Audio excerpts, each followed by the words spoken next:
Welcome to Let Me Fix This. Enjoy the video. In this video, I will show you how to make toffee with milk using an easy method.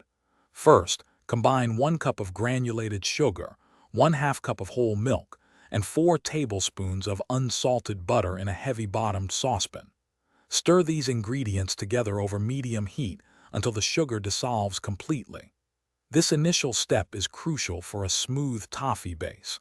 Keep stirring gently to prevent sticking and ensure even heating. Continue cooking the mixture over medium heat, stirring constantly to prevent it from sticking to the bottom of the pan. Use a candy thermometer to monitor the temperature carefully. You're aiming for 245 degrees Fahrenheit, which is the firm ball stage.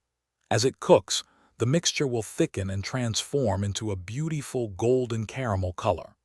This process takes about 10 to 15 minutes, so be patient and keep stirring.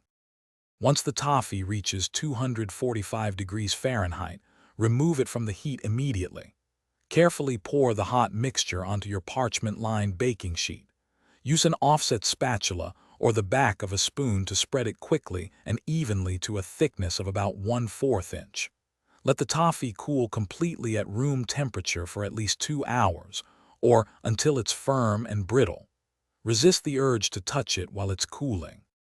After the toffee has fully cooled and hardened, it's time for the best part, breaking it.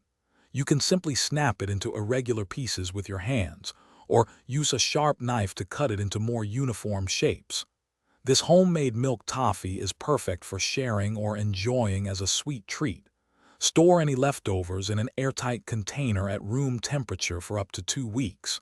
And hey, if your car needs a refresh, check the description for a link to Little Trees, Black Ice, and other great deals. Thanks for watching. If you found this helpful, don't forget to like and subscribe.